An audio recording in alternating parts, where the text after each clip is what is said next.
We have today with us Elif Shafak, award-winning British-Turkish author, writer, public speaker, and activist who writes both in English as well as in Turkish. Turkey's most read woman author, and indeed one of the world's most popular authors. I cannot imagine that there are many dedicated readers of books who have not heard of the 40 Rules of Love or the Bastard of Istanbul, nor many activists and upholders of minorities who have not heard of Elif. Her last novel, 10 Minutes, 38 Seconds in This Strange World, was shortlisted for the Booker Prize. Elif is an outspoken defender of the rights of minorities, including women and LGBTQ, identity and freedom of expression, and believes in giving a voice to the voiceless. With her latest book, The Island of Missing Trees, Elif has now written 12 novels and several non-fiction titles in English. Her works have been translated into 50 languages. Elif Shafak, welcome to the Times Literature Festival. What a pleasure to have you here with us. It's such a pleasure for me. Thank you so much. Thank you. Elif, you grew up in a not so stable family environment, as you have said often. Born in France, Elif grew up in Turkey and moved to England more than a decade ago. You have said, Elif, that all through your life you felt like an insider outsider, somebody on the periphery, somewhere on the threshold, which you have said is a good place for art, but a very lonely place for the artist. Is that what led you to your calling as an outspoken defender of the rights of minorities? Your constant fight for the rights of those who inhabit the peripheries and edges of society? I really appreciate your words. I think it did shape me deeply, and my writing as well. The fact that I did not grow up in a stable family environment, the fact that I experienced displacement, migrations at a young age, from a young age onwards, but also I think the fact that I was raised by two women, Mm. by a single mother, single working mother, and a grandmother who tried to help her and who did enormously. All of that left a big, big impact on me. We in Ankara, we lived in a very conservative, very patriarchal, inward-looking neighborhood, and I felt like we didn't belong. I didn't quite belong. I also thought life was very boring, to be honest. Mm. And books became, in a way, my savior. They helped me to discover other possibilities, to discover storylands, which to me was much more colorful, was much more real than the so-called real world. So books kept me sane, and I think all of those journeys have somehow seeped into my writing. Do you think that it is left to a few of us to take up the burdens of the multitudes? I mean, I just wonder often, about an activist such as yourself who puts herself in the path of danger so often. And it's a selfless life and it's totally selfless work. Uh, what made you take to it? I have so much respect for activists, for human rights activists, for women's rights activists. So I always feel slightly uncomfortable because compared to what they're doing, what I'm doing, I always, feel is much more limited. But as a writer, I also believe that through words, both the written word and the spoken word, we can heal. Words can make a difference. Words can hurt, but words can heal as well. Stories matter. So all I'm saying is I have a lot of respect for people who do amazing groundwork, especially in places of conflict, trying to help minorities, trying to help the vulnerable. What I am trying to do is to try to give more voice to them. So rather than paying more attention to the center, I want to focus on the periphery, as you said. I want to focus on people who are disempowered, pushed to the edge of the society, marginalized, people whose voices have been systematically erased. Can we make them more visible? Can we make their voices more heard? Can we bring the periphery to the center and empower the disempowered? But can we also rehumanize people who have been dehumanized? And I think in that regard, literature is very powerful. And literature swims against the current in a way. That part of literature has a rebellious nature, which is very close to my heart. We will come to that in a short while. I would like to ask you how literature helps. But before that, do you think it is the destiny of some countries and the destiny of some people to have more than their share of troubles? What a beautiful question. Tough question as well, because it feels that way, doesn't it? It I mean, does. we're talking about countries that are old societies that have experienced so much. And maybe sometimes people are even afraid of being happy because our grandmothers told us that happiness can turn the upside down in a moment. We know that life is very fickle, very vulnerable, very delicate. We don't quite trust. And Mm. all of that shapes our psychology, both collectively and individually. Also, I come from a society, Turkey, that has a very long, rich history. That doesn't mean strong memory. I believe we are a society of collective amnesia. We don't talk about the past in a mature way, in a calm and nuanced way. Our entire relationship with the past is full of ruptures. So not only is the past complex and full of painful stories, but also we lack the ability to talk about it in a calm way, which doesn't make things easier. So all that void is usually filled in by either nationalist or religious interpretations of the past that says whatever our ancestors did was great, you can't question it. And Mm. it doesn't leave you any space. Whereas we should be able to talk about both the beauties and the atrocities of the past. Memory is important, is a responsibility, not in order to get stuck in the past, but to learn and to heal together and hopefully never ever make the same mistakes again and learn to coexist, build a peaceful, fairer society and world together. So it's about learning and being open to learning and empathize. Unfortunately, all of that can be bruised and broken as well in difficult societies. And most of your writing is about that. A lot of your writing deals with memories and how important the past is in the present, and in the writing of the future, in a march towards the future as well. And you have said that women are great storytellers, and they are the ones who really carry the memories. So they come down from the grandmother to the mother to the daughter, and this is how history is carried on. And with your latest book, The Island of Missing Trees, which I have here with me, in this book, you have also hailed trees as memory keepers. Yes. How important, like you just said, it's very important to cherish memories, but is not sometimes clinging to the past detrimental to our march towards the future? Where does one draw that balance between forgetting and remembering? There are some things which are best forgotten. I think you're so right in the sense that too much memory can also be debilitating. It can make us angry, resentful, trapped in a single mindset. So I agree, we do need a healthy dose of remembering and forgetting. But in order to be able to ask people to forget, first we have the responsibility to remember, because otherwise it feels like adding insult to the injury. So to be able to talk about the past and then understand the complexity of emotions, empathize with the hurt, but then try to move forward, to me, seems healthier. And I also agree with what you said. Women are the bearers of memory. They are the carriers of memory from one generation to the next, sometimes through stories, but also sometimes through food. Food can be a language as well. So the unspoken is also very important. We always talk about family stories, but about family silences. They do shape us as well. In Yes. this book, I explore inherited pain, intergenerational memories, and traumas. And to me, it's very interesting to see how the first generation, the elderly, are the ones who have experienced the biggest traumas, but they don't have a language to talk about them. The second generation, especially if there has been a migration or displacement, the second generation does not want to talk about the past because they have to build a new life. They have to find their feet, they need to be forward looking. They don't have time or they don't want to go through that emotional, maybe traumatic experience of looking backwards. It is the third generation or the fourth generation, sometimes the youngest in the families, who are very eager to dig into the memories of their ancestors, into their family trees and family histories, who are asking the biggest and sharpest questions about identity.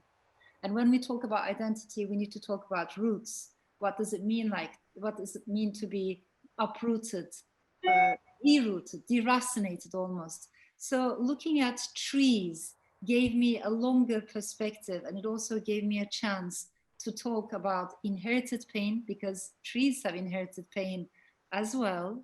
You know, trees that come from, have descended from trees that have experienced some kind of trauma respond differently to new traumas. There's an amazing, remarkable body of scientific work that even talks about optimism and pessimism in trees. And I want to be able to say very briefly that whenever there has been ethnic violence, civil war, it's not only human lives that have been destroyed, but also entire ecosystem, you know. Yeah, and you see a lot of that in this book, where you where you tell part of the story through a fig tree. A fig tree is telling the story. Um, uh, Sorry, huge parts of it. And what coming back to the past memories and all, what really intrigues me is your character Ada. Is that how it's pronounced, Ada? So Ada, in this book, she feels a pain that she has not really ever experienced, like in the sense that so many times she says in the past she has suspected that she carried within herself a sadness that was not quite her own, as she says. Going back to your book, 10 minutes, 38 seconds in the strange world, Tequila Laila also recalls things in her last moments which she says she did not even know she was capable of remembering, things she believed she had lost forever. And coming back to my favorite, 40 Rules of Love, there's a chapter in there where Kera Rumi's wife, so beautifully you put it, you say, she, a wound that I didn't even know I had began to bleed.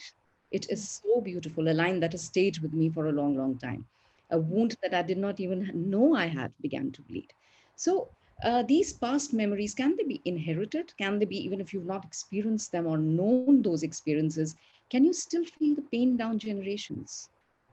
Yes, and I really appreciate the way you connected the threads between these different books. It's beautiful. I think you can experience these untold stories, absences, the void, even though you don't quite know what it is about. It leaves an impact on you and shapes you. Uh, and you carry it in your soul. We do inherit the traumas, the sorrows of past generations, the things that we don't find easy to talk about in our families. They just don't disappear when you don't talk about them. You just don't leave them behind. They don't become a bygone past just because they're not put into words. They continue to breathe within this present moment, but in a very subtle way, in a much more indirect way, which can make life actually more difficult. Because if we are able to talk about them and face them and come to grips with the complexities of the past, then we can move on. But unless we do that, the pain continues to accumulate. In the case of Ada, I honestly think it's very difficult to be a young person in today's world. This is the age of anxiety, it's the age of uncertainty, anger, pessimism. But also with her, because she comes from a mixed marriage, interfaith, and she lives in a world that doesn't allow us to be multiple, that doesn't allow us to celebrate multiplicity and constantly puts us into boxes. So there's a lot that she's not able to express, and she feels like there's a scream building up inside her. I think it's not only Ada. When I look at so many people, East and West, I think there is a scream collectively and individually building up inside us.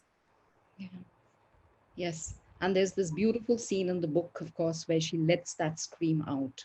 And it's such a powerful scene, a very, very powerful scene in the book. Um, as an activist and defender of the rights of minorities, Elif, you have never shied away from expressing your position clearly on Turkey's treatment of its minorities and challenging the official Turkish stance on the killing of Armenians. But you were not censored till you had a fictional character in The Bastard of Istanbul actually utter the word genocide, which is when you were sued by the ultra nationalists for insulting Turkishness. Interestingly, your opinions did not invite their wrath in reality as much as when your fictional character voiced the same. Why do you think fiction bothered them more than the reality? That's interesting, isn't it? I mean, stories in an interesting way matter. Yes. Yes, stories perhaps matter even more in countries where there is no freedom of speech, where in countries where books are not freely written, and yet because books are shared, you know, a book is not a personal item in Turkey. It's not an individual thing. If you like a book, you don't put it back on the shelf. You pass it on, you give it to your best friend, and your best friend gives it to her aunt, and the aunt reads it. And if the aunt likes it, she gives it to her neighbor. So on average, 5 to 6 people read the same copy, underlining different sentences using different colored pens, which is a beautiful thing. It's a wonderful thing. But at the same time, of course, literature, art, stories always have disturbed authoritarian mindset, and they always wanted to control that. In the case of the Bastard of Istanbul, it was really very surreal because we have this article in the Turkish constitution, Article 301, that protects Turkishness against insults, but nobody knows what that means. And this article has been misinterpreted, interpreted in every which way, used against scholars, journalists in particular, historians, but never before against a fiction writer until The Bastard of Istanbul was published. And when they accused me of insulting Turkishness, the book was put on trial, as a result of which my Turkish lawyer had to defend my Armenian fictional characters in the courtroom. And that madness went on for about a year, with ultranationalist groups spitting at my pictures, burning EU flags outside, at the end of which I was acquitted. But even then, I had to live with a bodyguard for a year and a half for writing a novel, you know? So it's quite surreal. I wish I could say, fast forward, we have made progress, and Turkey is now an easier place, a better place for arts and literature. But I'm afraid it's quite the opposite. We have been declining, going backwards even further, and tumbling into more ultranationalism, more extreme religiosity, and more authoritarianism. When that happens, sexism also increases, misogyny also increases. So it has become a difficult climate for authors, even more so. And you left your country after that, and you've not really gone back, have you ever? Do you miss not being able to go back home? I do miss Istanbul so much, and I think it's very visible in my writing. We carry our motherlands with us, don't we? And if the fact that we're not there physically doesn't mean the places where we are from aren't with us emotionally. It's always in my soul, and sometimes the smell of roasted chestnuts, the smell of sesame bagels, something seemingly small triggers all those emotions. Now, that said, I also believe in multiple belongings. I think as human beings, we all have contained multitudes, like Walt Whitman used to say. So there's a part of me that also very feels attached to London, to the UK. I do see myself as a, you know, as European, also as from the Middle East. I carry so many elements in my soul from the Middle East. I feel attached to the Balkans, but I also see myself as a citizen of the world, as a citizen of humanity. And that doesn't mean you don't belong anywhere. It doesn't mean you're floating in the air aimlessly. It means you have local, regional, international, and global attachments and multiple belongings. And so beautiful, and so true of so many of us, really. Very, Yes. very beautifully put. We are of course all living in times of turbulence and great anxiety, and this has been exacerbated by the pandemic, amongst other things. At such a time, do you feel that writers, academicians, artists have an added responsibility? What is the role of literature, of reading, in helping transform mindsets, bring to the fore your important peripheral issues as you do? How can do you feel that fiction can help change the world? I honestly believe fiction can help us understand each other better. And empathy today is a scarce value, isn't it? It's very rarely found. Fiction does nurture empathy. It does rehumanize people who have been dehumanized, but it also helps us to slow down because we're constantly rushing. It's an age of speedy information. I do make a distinction between information, knowledge, and wisdom. I think we're living in an age in which we are bombarded with information, but in which we have very little knowledge and even less wisdom. So can we change that ratio? Can we please deal with less information because we're not really processing it, but immerse ourselves in more knowledge and hopefully ultimately aim for wisdom. So what fiction does is ask us to focus on knowledge and wisdom, to go into an inner garden. I also think if you happen to be a storyteller from a wounded democracy like Turkey, like Brazil, the list is so long now. You don't have the luxury of being apolitical or non-political. You don't have the luxury of saying, I don't want to talk about what's happening outside the window when so much is happening outside the window. Also, I am a feminist. And one of the many wonderful things that I've learned from feminist movements of past generations is that politics is not necessarily political about political parties or what the prime minister said. It's more than that. You know, wherever there's power, there is politics. The personal is also political.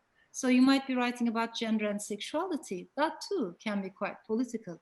And in that regard, I think writers need to become more engaged, more involved. It doesn't mean you have to write political novels, but to speak up about core issues like democracy, like minority rights, like women's rights, rule of law, you know, on these issues, or to stand up against racism, sexism, homophobia, any ideology that divides humanity into boxes and makes us believe that one box is superior to other is wrong. And we need to be openly critical of that. Wonderfully put. And writing as engaging as yours does help people to connect, to be able to relate to the characters. Sitting here in India, reading your books, I can feel for your characters, and there are so many similarities, and yet there are differences, and yet fundamentally you realize that we all go through the same issues, we deal with the same issues. Like in your book, at one point you say that everyone has pain. That in this book, the island of missing trees, you say that everyone has pain. The only difference is some people express that pain and others cannot do so anymore. And I really loved that sentence and that feeling.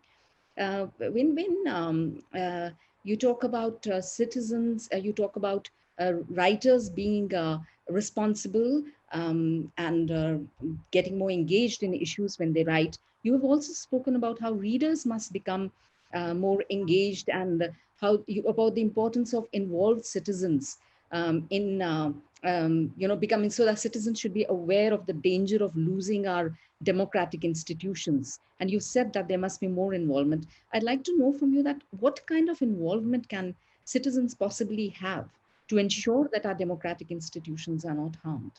Mhm, mhm. You know, one of the things that we experience today is an increasing amount of apathy or numbness, because when so much is happening, a fatigue kicks in. We become tired. You know, there's Afghanistan, heartbreaking stories. There's Syria, refugee crisis, climate crisis. Our only home is burning. The list is so long, and suddenly people feel like, what can I do? It's very sad, but I can't do anything about it. Climate crisis is so big. I am so small as an individual. What can I do? And that is very, very dangerous. That sense of helplessness, that sense of numbness that comes along with it, and the indifference that it causes in the long run, I think is the biggest threat to humanity right now. If I stop caring about your pain, if you stop caring about my pain, right? The moment we just become desensitized, disconnected, I think then the world will be a much, much darker place. As citizens, there's so much we can do. We need to connect. This is the right moment for global solidarity, for global sisterhood, learning to listen to each other, being open to learning from each other is incredibly precious. We need to become better listeners. It is so tragic and ironic as well that in an age in which we were promised everyone was going to have an equal voice thanks to the spread of digital technologies, so many people across the world, East and West, feel voiceless. They feel like their voices are unheard, their stories do not matter, you know, politicians do not hear them at all. So that sense of voicelessness, losing your voice, is very prevalent, it's very universal. And it makes a difference when you listen to someone, when you try to empower people who are disempowered. There are major inequalities in the world we are living in right now. And these inequalities are deepening and widening. and they trigger each other, they feed each other. So rather than being a single issue person, I think we need to see the connections. Climate crisis is extremely important. It's also connected with regional inequalities. That's connected with racial inequalities, gender inequalities. So to be aware of the connections, to care about pain and suffering, to try to make the world a better place, we can only do it if we do it together. And never ever to forget that we're all citizens of humankind. We're all citizens of humanity. And no nationalism, no tribalism, no isolationism should make us think otherwise. There's a lot we can learn from each other. And I think women can make a big, big difference in changing the narrative. Absolutely, yes. You like on the one side, like you say, there is the problem of silence, of not too many people speaking up. On the other side, of course, there's that huge noise that we hear on social media all the time. That huge noise, that huge, the messages that people seek to put into people's minds, and that entire collectivist identity. How do we discover our individual selves and our individual voices through literature? How can that happen? I think this is so important because we don't realize that if we are surrounded with people who are very much alike, actually there's a sameness, there's a repetition to that life. If all my friends think like me, vote like me, speak like me, dress like me, it means I'm surrounded by my mirror image and the echoes of my own voice. Echoes are repetitive. We don't learn anything from echoes. We learn from differences. And cosmopolitan encounters are precious. Diversity is precious.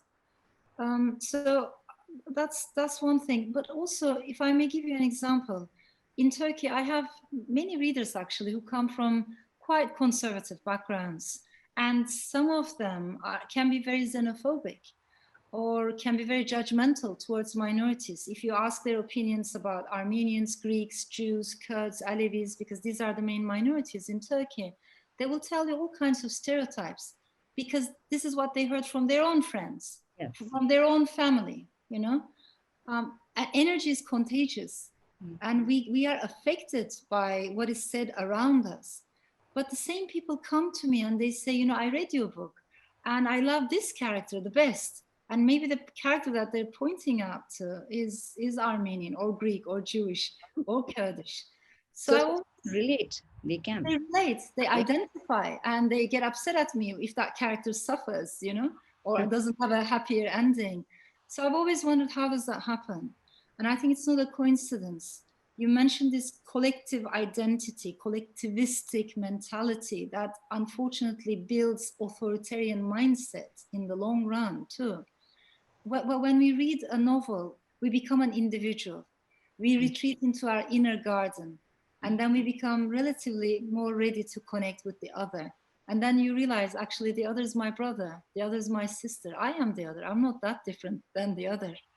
So I'm not talking about a selfish individuality, but the kind of individuality that allows you to connect with the rest of humanity is what novels nurture. Perhaps, Elif, with your own self also, because your own self may be somebody very different from what you are or who you are when you are with a group, like a mob mentality. You do things in a mob, as part of a mob, which you wouldn't ever dream of allowing yourself to do as an individual.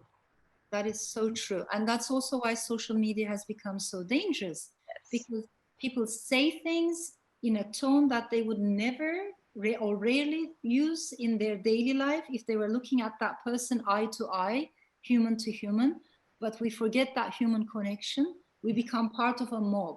And that is a very dangerous thing. So we need to be aware of this misinformation, slander, and hate speech that unfortunately is very prevalent all across social media. We just keep feeding our echo chambers and just keep on doing what everybody else is doing. And very few of us like you will stand up and raise a voice and actually get down to, you've given your entire lifetime to this. That is what is so amazing and so, I respect that a lot.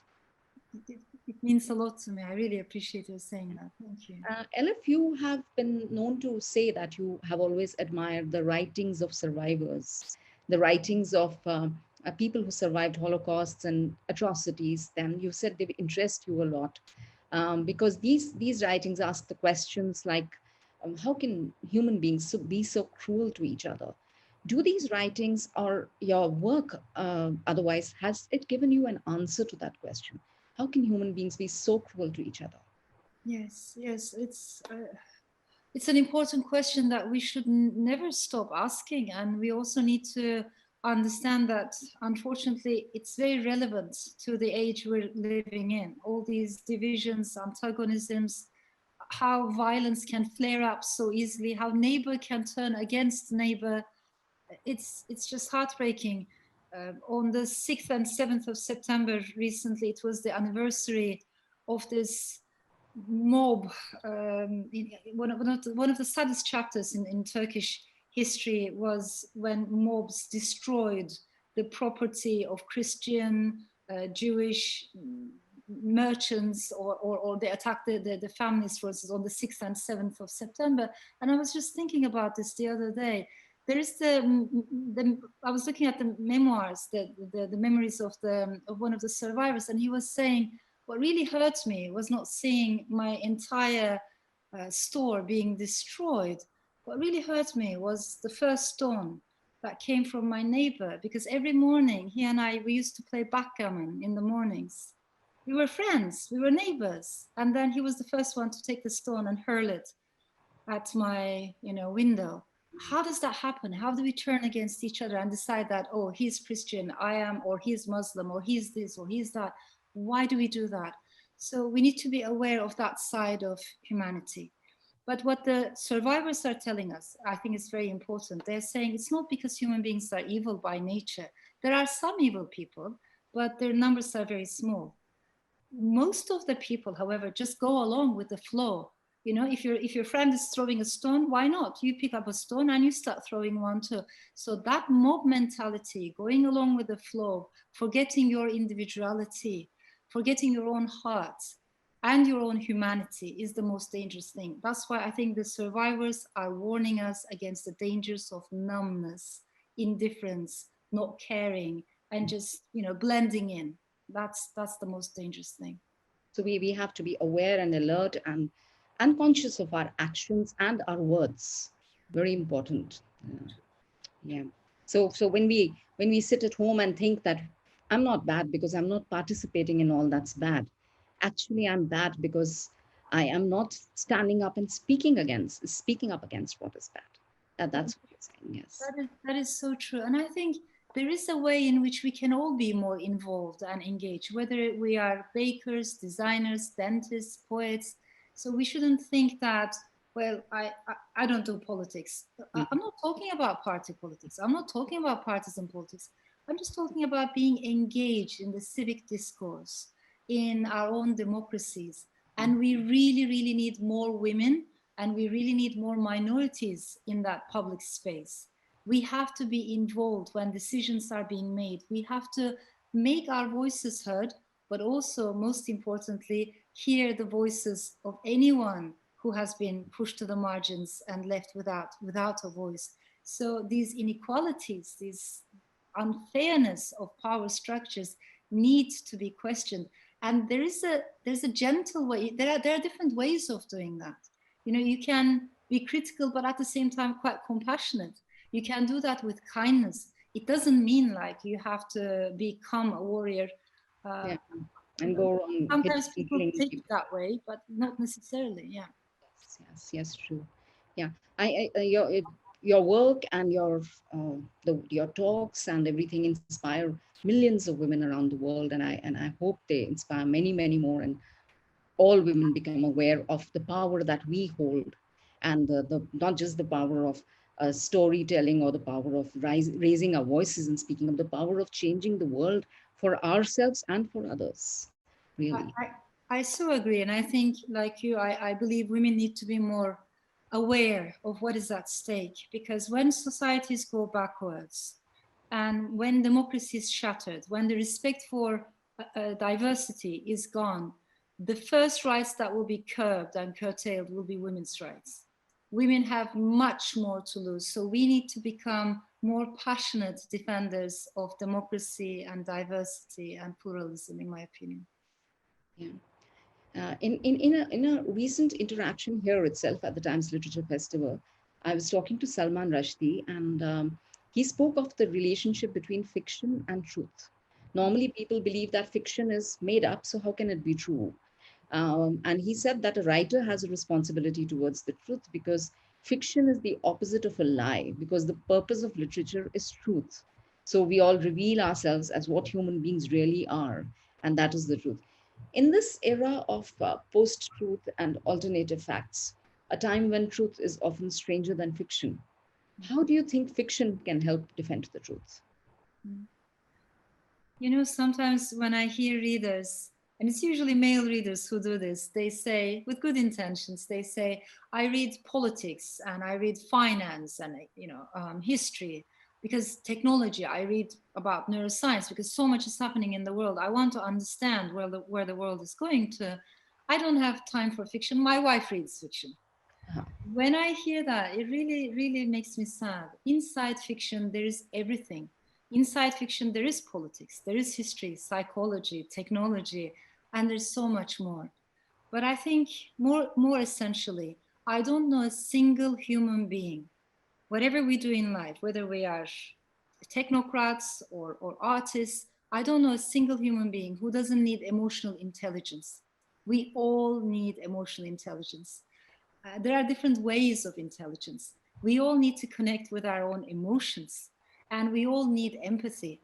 So, fiction brings you to truth through these very interesting valleys and rivers of emotional intelligence and empathy and allows you to have cognitive flexibility, to put yourself in the shoes of another person, to become someone else for a few hours or for a few days. And that is a very humbling exercise for the mind and for the soul. It helps us to face our own arrogance. It helps us to understand that our truths are not absolute. And we need to also consider someone else's story, right? So it brings us actually, in the long run, much, much closer to the truth. I agree. And we need fiction to nurture the soul. I think it's much better if we can read both fiction and nonfiction across the board. But I'm always amazed when people think, fiction has nothing to do with the realities of the world. I would say quite the opposite. if coming back to again the island of missing trees, I believe it was very emotionally difficult for you to write the book. Can you tell us why? It was emotionally difficult. I've been wanting to write about Cyprus for a very long time, but it's not an easy story to tell. And we're talking about a place that is still divided. There's a partition line guarded by UN troops. It is the last divided capital in Europe, and it has a very complex history. Also, it's a place where there are clashing memories. So, in the northern parts, the northern side of the division, you have Muslims, Turks. In the southern part, you have Greeks, Christians. It divides ethnicity, it divides religions, and it has been a very, very painful experience. Many people have suffered, many families have suffered. There's no doubt that we're talking about a beautiful place, but also painful memories. And how do you approach, how do you tell the story of a divided land without yourself falling into the trap of nationalism, without yourself falling into the trap of more tribalism? I couldn't find that angle for a very long time. Only when I found the fig tree or the voice of the fig tree, I felt the courage, if I may put it this way, to delve into the story. Very, very interesting to hear you say that you found it difficult to delve into something that was so emotionally charged, because one thinks of you as charging right in the middle of places where angels would fear to tread, jumping in there and picking up the cudgels and fighting on behalf of the less privileged. So, but I do understand that, like you said, all of us need to have emotional intelligence, and to be able to understand where to draw the line is part of being emotionally intelligent. And Mhm. that balance and checks is so important to life. Mhm. Um, as a feminist, and as an activist for LGBTQ communities, What are the challenges that we face today? Do you think things are better, much better today than they were, say, some decades ago? Or are they, in fact, worse? Mm. I wish I could say that things are much better and very solid, but that's not my feeling. And I remember many years ago when I used to live in Istanbul, an American scholar said to me that it was very understandable for me to be a feminist because after all I was living in Turkey. And the way she said it, it sounded like she didn't have to be a feminist because she lived in America and America was beyond these concerns. Now, fast forward in the year 2021, we have seen that actually that is not the case. There's no such thing as solid countries of the West and liquid countries of the East. We're all, as we said, we're all living in liquid times, which means things can change. And even the most basic rights can be taken away. You know, we can't take these things for granted. We need to understand that democracy is a much more delicate ecosystem of checks and balances. It is a it is an ecosystem and therefore it needs to be nurtured and nourished and we need to participate. So we should be worried about the future of women's rights and particularly LGBTQ plus rights as well, because minority rights are under attack everywhere.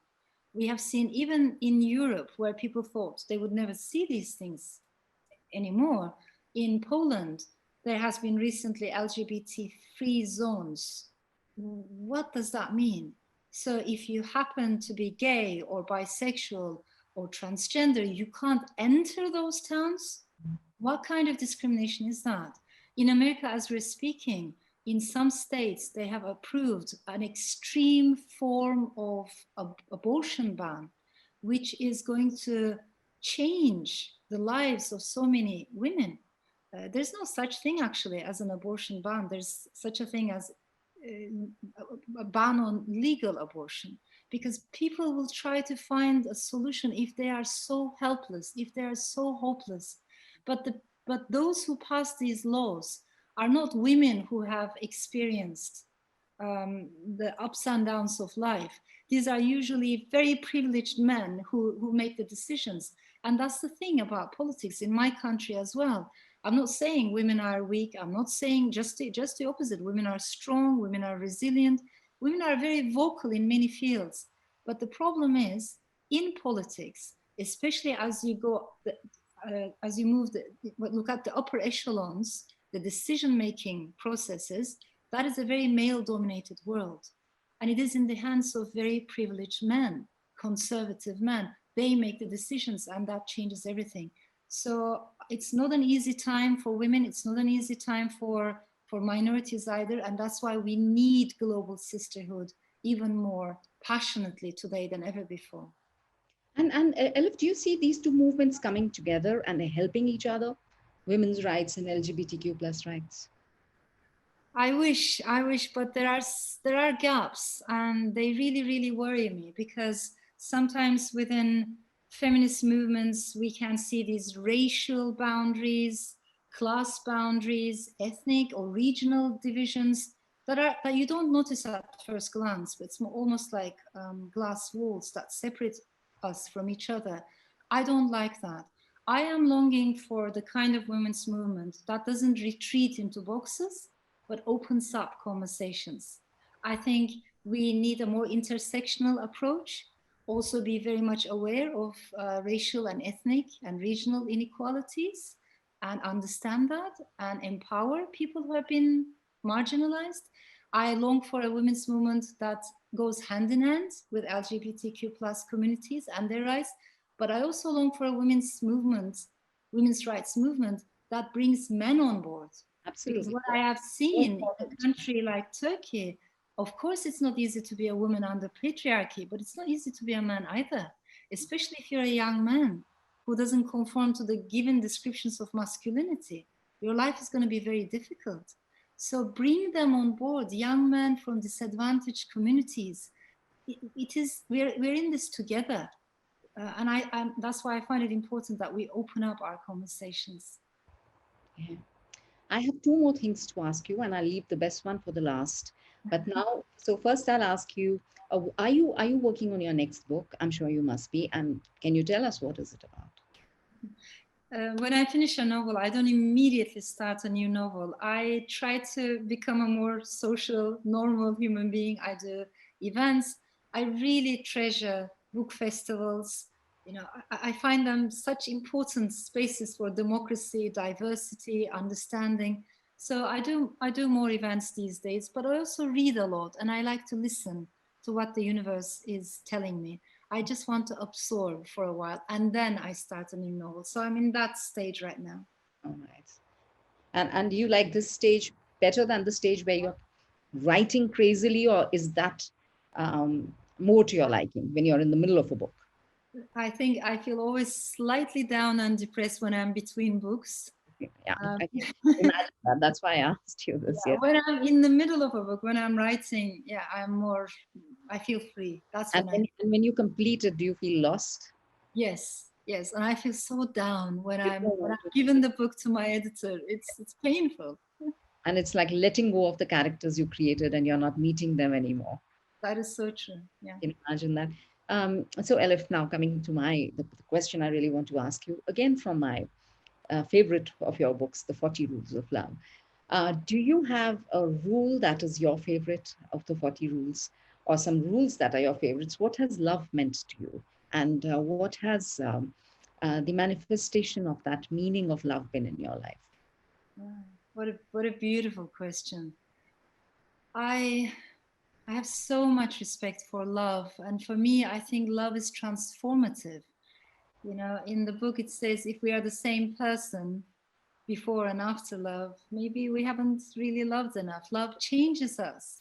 So to think of our partner as someone who belongs to us, as if we possess them, as if, you know, they have to do exactly what we want, that kind of possessiveness is the antithesis of love.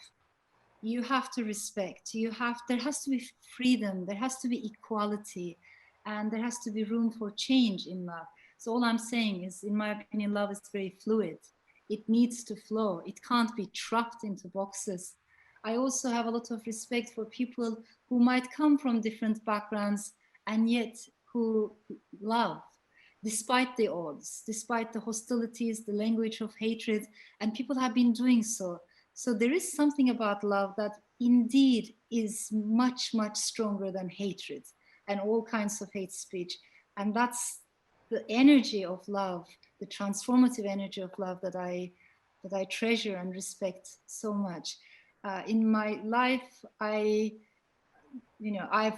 like many of us, I've experienced love and heartbreak, and I'm not saying it's easy. I think there are all these ups and downs, but what I have learned is that love needs freedom to flourish. So beautiful, very beautifully said.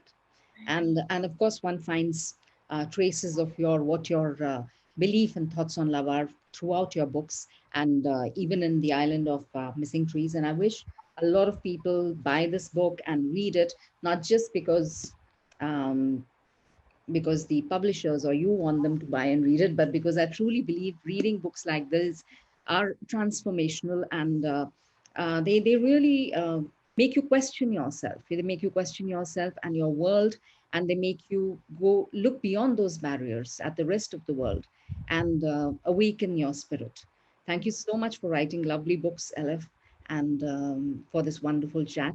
Truly appreciate it. I am so grateful for this wonderful conversation. It was so inspiring for me. I'm very thankful. Thank you. Thank you so much, Elif.